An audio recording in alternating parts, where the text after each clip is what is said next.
رونگٹے کھڑے کر دینے والی باتیں۔ جب سیدنا عمر رضی اللہ تعالیٰ عنہ کو ابو لؤلؤ فیروز مجوسی نے نیزہ مارا تو آپ رضی اللہ تعالیٰ عنہ کو دودھ پلایا گیا جو پسلیوں کی طرف سے نکل گیا۔ طبیب نے کہا، اے امیر المؤمنین وصیت کر دیجئے، اس لیے کہ آپ مزید زندہ نہیں رہ سکتے۔ سیدنا عمر رضی اللہ تعالیٰ عنہ نے اپنے بیٹے عبداللہ رضی اللہ تعالیٰ عنہ کو بلایا اور کہا، میرے پاس حذیفہ بن یمان رضی اللہ تعالیٰ عنہ کو لاؤ۔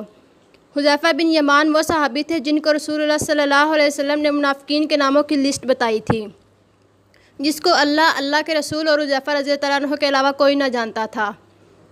حذیفہ رضی اللہ تعالیٰ عنہ حاضر ہوئے تو امیر المؤمنین سیدنا عمر رضی اللہ تعالیٰ عنہ گویا ہوئے، جبکہ خون آپ کی پسلیوں سے رس رہا تھا۔ حذیفہ رضی اللہ تعالیٰ عنہ، میں تجھے اللہ کی قسم دیتا ہوں، کیا رسول اللہ نے میرا نام منافقین میں لیا ہے کہ نہیں؟ حذیفہ رضی اللہ تعالیٰ عنہ روتے ہوئے کہنے لگے، اے امیر المؤمنین، یہ میرے پاس رسول اللہ کا راز ہے، میں اس کو مرتے دم تک کسی کو نہیں بتا سکتا۔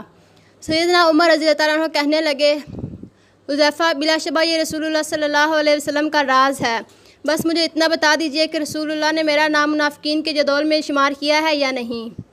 حذیفہ کی ہچکی بند گئی، روتے ہوئے کہنے لگے، اے عمر رضی اللہ تعالیٰ عنہ، میں صرف آپ کو یہ بتا رہا ہوں، اگر آپ کے علاوہ کوئی اور ہوتا تو میں کبھی بھی اپنی زبان نہ کھولتا، وہ بھی صرف اتنا بتاؤں گا کہ رسول اللہ نے آپ کا نام منافقین کی لسٹ میں شمار نہیں فرمایا۔ سیدنا عمر رضی اللہ تعالیٰ عنہ یہ سن کر اپنے بیٹے عبداللہ سے کہنے لگے، عبداللہ، اب صرف میرا یک معاملہ دنیا میں باقی ہے۔ پسرے جانثار کہنے لگے، ابا جان بتائیے وہ کون سا معاملہ ہے؟ سیدنا عمر رضی اللہ تعالیٰ عنہ گویا ہوئے، بیٹا، میں رسول اللہ اور ابو بکر رضی اللہ تعالیٰ عنہ کے پہلوں میں دفن ہونا چاہتا ہوں۔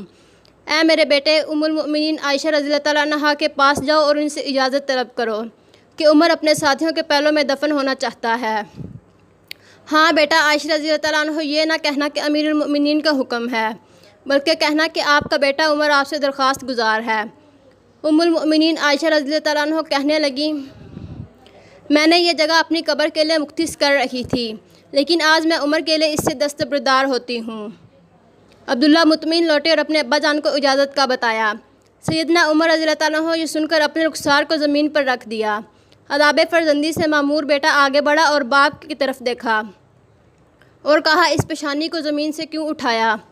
اس چہرے کو زمین پر واپس رکھ دو، ہلاکت ہوگی عمر رضی اللہ تعالیٰ عنہ کے لیے اگر اس کے رب نے اس کو قیامت کے دن معاف نہ کیا۔ سیدنا عمر رضی اللہ تعالیٰ عنہ بیٹے عبداللہ کو یہ وصیت کر کے اس دار فانی سے کوچ کر گئے، جب میرے جنازے کو اٹھایا جائے اور مسجد نبوی میں میرا جنازہ پڑھایا جائے تو حذیفہ پر نظر رکھنا، کیونکہ اس نے وعدہ توڑے میں شاید میرا حیا کیا ہو، لیکن دھیان رکھنا وہ میرا جنازہ بھی پڑھتا ہے یا نہیں۔ اگر تو حذیفہ میرا جنازہ پڑھے تو میری میت کو رسول اللہ صلی اللہ علیہ وسلم کے گھر کی طرف لے کر جانا اور دروازے پر کھڑے ہو کر کہنا، یا ام المؤمنین، اے مومنوں کی ماں، آپ کے بیٹے عمر کا جسد خاکی آیا ہے۔ ہاں یہاں بھی یاد رکھنا، امیر المؤمنین نہ کہنا، عائشہ مجھ سے بہت حیا کرتی ہے۔ اگر تو عائشہ رضی اللہ تعالیٰ عنہ اجازت مرحمت فرما دے تو ٹھیک، اگر اجازت نہ ملے تو مجھے مسلمانوں کے قبرستان میں دفنا دینا۔ عبداللہ بن عمر رضی اللہ تعالیٰ عنہ کہتے ہیں، ابا جان کا جنازہ اٹھایا گیا تو میری نظریں حذیفہ پر تھی۔ حذیفہ آئے اور انہوں نے ابا جان کا جنازہ پڑھا۔ میں یہ دیکھ کر مطمئن ہو گیا اور ابا جان کی میت کو عائشہ رضی اللہ تعالیٰ عنہ کے گھر کی طرف لے کر چلے، جہاں ابا جان کے دونوں ساتھی آرام فرما تھے۔ دروازے پر کھڑے ہو کر میں نے کہا، اماں جان، آپ کا بیٹا عمر دروازے پر کھڑا ہے، کیا آپ اس کو دفن کی اجازت دیتی ہیں؟ اماں عائشہ رضی اللہ تعالیٰ عنہ نے کہا، مرحبا، امیر المؤمنین کو اپنے ساتھیوں کے ساتھ دفن ہونے پر مبارک ہو۔ اللہ راضی ہو عمر سے جنہوں نے زمین کو عدل کے ساتھ بھر دیا، پھر بھی اللہ سے اتنا زیادہ ڈرنے والے، اس کے باوجود کہ رسول اللہ صلی اللہ علیہ وسلم نے عمر کو جنت کی خوشخبری دی۔ والسلام۔